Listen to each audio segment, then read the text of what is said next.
Hello friends, welcome to PS corner और मैं हूं शिखा गुप्ता। इस बार आरएस मुख्य परीक्षा में एक और टॉपिक है wild life and biodiversity, threats and conservation. तो इस टॉपिक को लेकर चर्चा लेकर आई हूं, वन्य जीव और जैव विविधता के लिए क्या चुनौतियां हैं और उनका संरक्षण की तकनीकें क्या होनी चाहिए। इस टॉपिक पर हम चर्चा इस वीडियो में करने वाले हैं। चलिए शुरू करते हैं। सबसे पहला यहाँ से जो क्वेश्चन बन सकता है, टू दी पॉइंट बात करेंगे।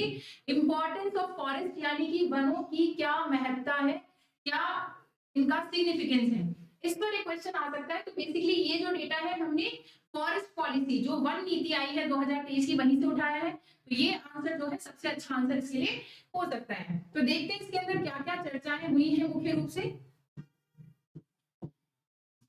सबसे पहले जो है एक ओपनिंग लाइन जैसे कि हमें मुख्य परीक्षा में लिखनी होती है कि forest are the most valuable natural ecosystem associated with the wellbeing of the society.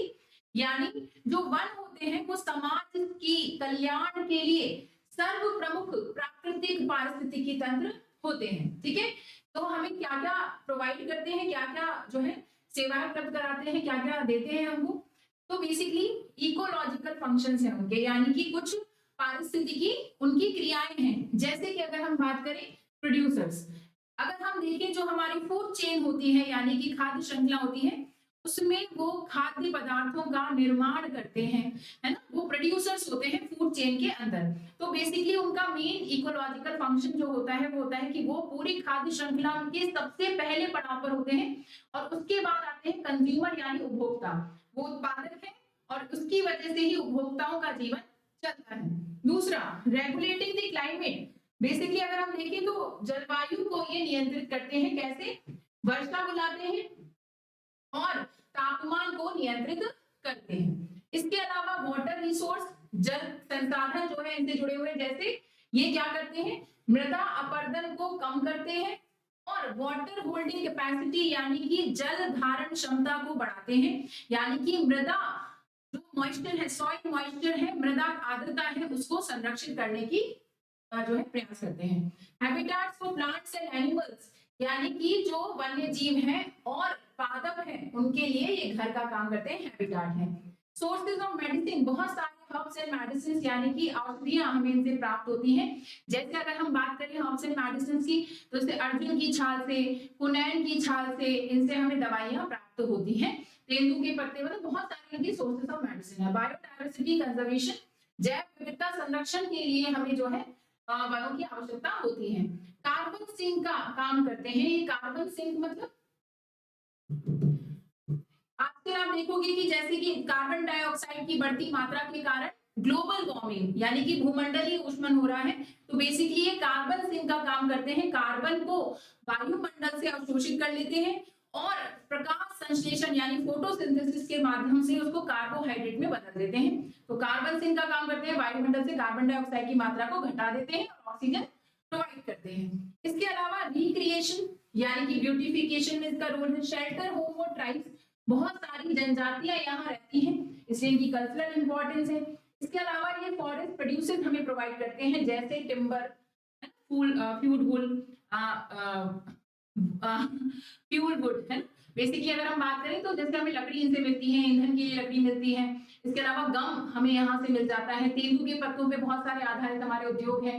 इसके अलावा महुआ के पेड़ पर आधारित उद्योग हैं। अर्जुन की छाल से बहुत सारे जो है यहाँ से फॉरेस्ट प्रोड्यूसर हमें मिल जाते हैं। तो अगर देखा जाए तो एक क्लोजिंग लाइन, एक कंक्लूजन कि forest need to be preserved for the economic, ecological and scientific cultural values as well as for the ecosystem services they provide। कि वनों की जो है आर्थिक, पारिस्थितिकी, वैज्ञानिक और सांस्कृतिक गुणों के कारण हमें उनको संरक्षित करना चाहिए और उनके लिए जिनके लिए वो हमें पारिस्थितिकी सुविधाएं उपलब्ध कराते हैं।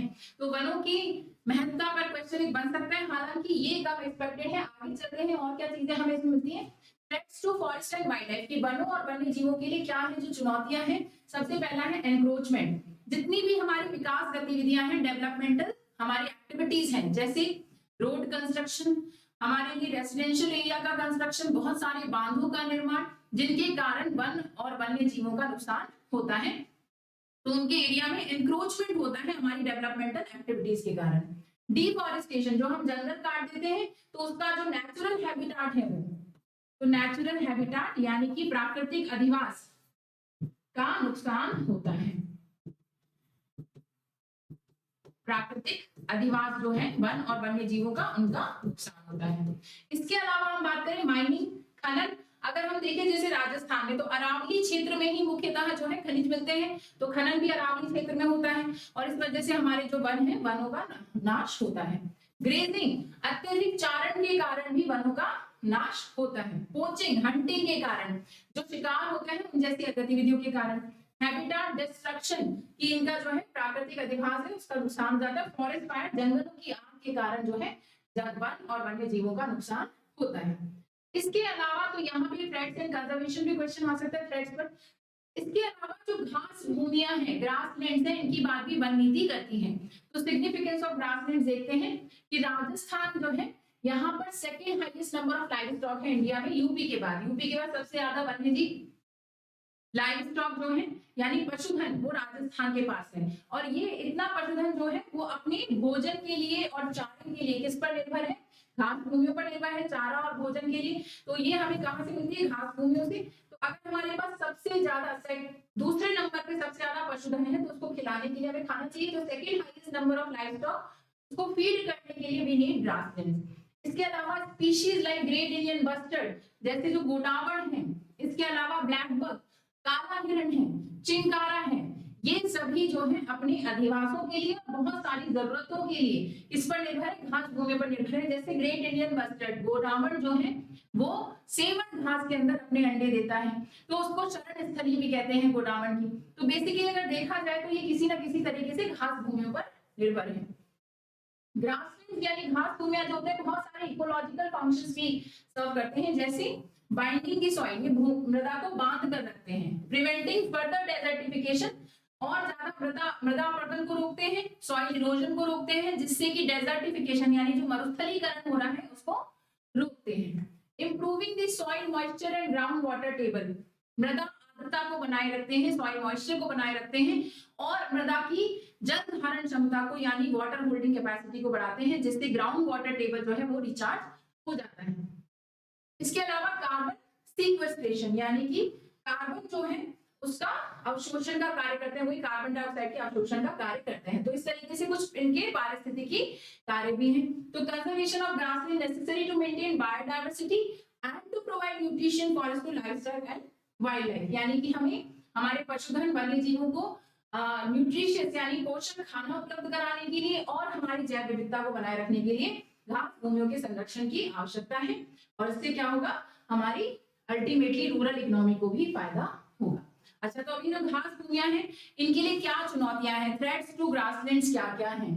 Increasing population of live stock, भाई हम जो है सेकेंड लार्जेस्ट हमारे पास अगर पॉपुलेशन है लाइव स्टॉक की, पशुधन सबसे ज्यादा है दूसरे नंबर पर, तो वो बहुत ज्यादा ओवर ग्रेजिंग की सिचुएशन है, अतिचारण की प्रॉब्लम है, जिसके कारण घास भूमियां नष्ट हो रही हैं। और दूसरा है increasing population of humans, man की मनुष्यों की जनसंख्या बढ़ रही है, जिसके कारण क्या है? हमें बहुत सारी डेवलपमेंटल विकास गतिविधियां करनी पड़ती हैं और नेचुरल रिसोर्सेज पे उससे बोझ पड़ता है, बर्डन क्रिएट होता है। तो इस तरीके से ये इनके लिए चुनौतियां हैं। ये सब वन नीति के अंतर्गत लिखा हुआ है। कॉम्बैटिंग डेजर्टिफिकेशन, कि हम किस प्रकार से मरुस्थलीकरण को रोक सकते हैं, तो इसके भी कुछ उपाय लिखे हुए हैं। सैंड ड्यून स्टेबलाइजेशन, यानी कि जो हमारी सैंड ड्यून्स है यानी कि बालू का स्तूप है उनको स्थिर करना, बालू का स्तूपों का स्थिरीकरण, कि अगर हम बालू का स्तूपों का स्थिरीकरण कर दें, जो हमारे शिफ्टिंग सैंड ड्यून्स होते हैं उनको हम क्या कहते हैं? धरियंस। तो धरियंस को अगर स्थिर कर दें, धरियंस को स्टेबलाइज कर दें, तो क्या होगा? मार्च ऑफ डेजर्ट नहीं होगा, यानी कि रेगिस्तान का मार्च नहीं होगा और उसके कारण मरुस्थलीकरण नहीं होगा, क्योंकि एक्टिवली शिफ्टिंग सैंड ड्यून्स जो है उनको हमें रोकना ही पड़ेगा। इसके अलावा हम विंड ब्रेक बना सकते हैं, यानी हवा को रोकने के लिए किसी प्रकार के ब्रेक्स क्रिएट कर सकते हैं। ट्री शेल्टर, यानी कि वृक्षों की एक मेखला कर सकते हैं। इससे क्या होगा? मृदा भी बंधी रहेगी और हवा की स्पीड, विंड स्पीड भी कम हो जाएगी। इसके अलावा हम कर सकते हैं Silvi pastoral plantation with indigenous species. Silvi pastoral क्या होता है? यानी कि हम कुछ जगह या तो घास या पेड़ लगा सकते हैं।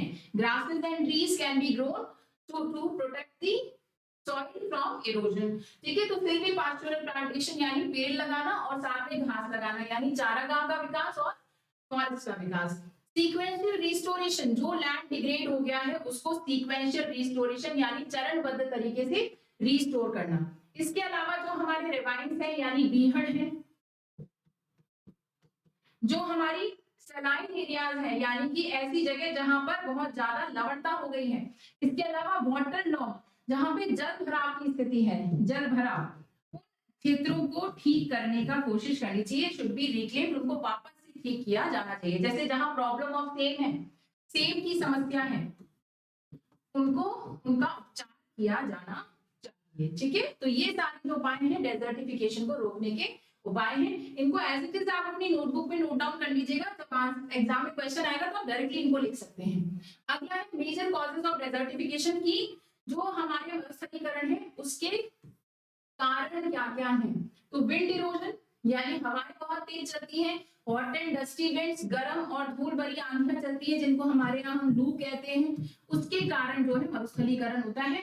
इसके कारण जो है मार्च ऑफ डेजर्ट होगा यानी रेगिस्तान का मार्च, और रेगिस्तान के मार्च के कारण बेसिकली क्या होंगे, ये सैंड ड्यून शिफ्ट होते हैं और इसके कारण जो है हमारे यहाँ मरुस्थलीकरण होता है। इसके अलावा वाटर इरोजन, जल इरोजन के कारण, जैसे जो चंबल नदी है वो गली इरोजन करती है और बीहड़ बनाती है, डांग बनाती है, जिसके कारण मरुस्थलीकरण हो रहा है। इसके अलावा वाटर लॉगिंग, जल भराव की स्थिति है, ओवर इरिगेशन, अति सिंचाई, जैसे कि जो इंदिरा गांधी नहर के कारण हुई है, IGNP, तो इंदिरा गांधी नहर के कारण अति सिंचाई की स्थिति उत्पन्न हुई है, जिसके कारण क्या हुआ, सेम की समस्या हो गई, तो उसके कारण भी भूमि जो है वो खराब हो गई है। इसके अलावा पॉपुलेशन प्रेशर है, जनसंख्या का दबाव है, चाहे वो मनुष्यों की हो चाहे वो पशुधन की हो, जिसके कारण भी हमारे यहाँ मरुस्थलीकरण बढ़ रहा है।